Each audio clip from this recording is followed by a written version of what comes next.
Salut les riders, alors là je viens de terminer le test du montage du contacteur de clé sur la Kukurine G2.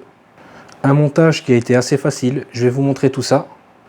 Moi, avant de procéder au montage, par sécurité, j'ai tout simplement débranché la batterie. Donc pour débrancher la batterie, c'est juste le câble ici et celui-là. Puis vous allez venir retirer les 4 vis de l'écran. Il y en a 2 ici et 2 juste en dessous. Donc 2 juste là. Voilà, là vous aurez une meilleure vue. Donc celle-ci et celle du dessous. Vous faites ça des deux côtés. Puis ce que vous allez devoir faire, c'est dévisser la poignée d'accélération. La vis, elle est juste ici. Voilà. Vous dévissez ça. Vous dévissez la poignée de frein. Voilà. La vis, elle est là. Vous allez retirer la première cosse pour la poignée de frein qui se trouve juste ici. La première cosse, elle se trouve là. La deuxième, c'est pour la poignée d'accélération ou la gâchette d'accélération. Et la troisième, c'est celle qui nous intéresse. C'est là où on va venir faire notre pontage avec les deux câbles. Donc en fait, juste ici, comme vous pouvez le constater, on a le fil de la batterie. Donc on va venir relier le fil du contacteur noir juste ici au-dessus sur le fil jaune. Et le deuxième, on va le relier. Donc le premier, c'est celui qui se redirige vers la fiche. Et le deuxième, c'est celui qui se redirige vers la batterie. Donc c'est toujours le fil jaune. Le premier fil, le fil noir, c'est celui qui se relie du côté du connecteur de la fiche. Le deuxième, c'est celui qui revient à la batterie, c'est le fil noir. Ce que vous voyez là, c'est provisoire pour voir si ça fonctionnait. Et comme vous allez le constater, ça fonctionne nickel. Donc là, j'ai replacé l'écran provisoirement. J'appuie, ça ne fonctionne pas. Comme vous pouvez le constater. Je mets le contact.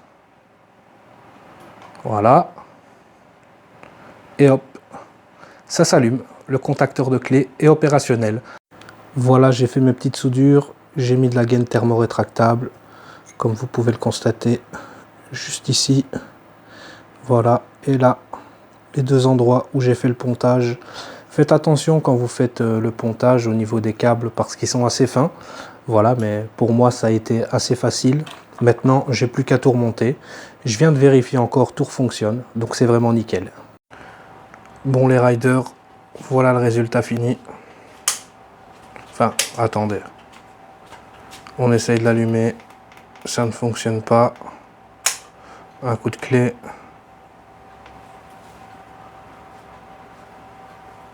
Et voilà, c'est parfait. J'en avais commandé un avec le voltage qui s'affiche pour la G2 Master, mais bon, pas moyen de le connecter. Bref, une daube. Donc, peut-être que c'est un défaut au niveau du produit, mais bon, ici, je vais recommander le même, comme ça, je suis sûr. Et même pour le voltage, de toute façon, ça s'affiche sur l'écran. Voilà. Mais en tout cas, ça fonctionne nickel. Voilà.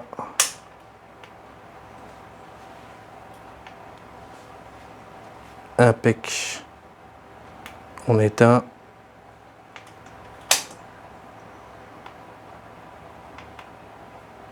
Voilà, franchement c'est impeccable. Et j'ai recommandé un contacteur pour la G2 Master, un contacteur comme celui-ci qui sera monté très facilement. De toute façon, restez branchés, je vous fais le tuto dès que le connecteur arrive. Ah, plus les riders, c'était Electro Ride et Meditech.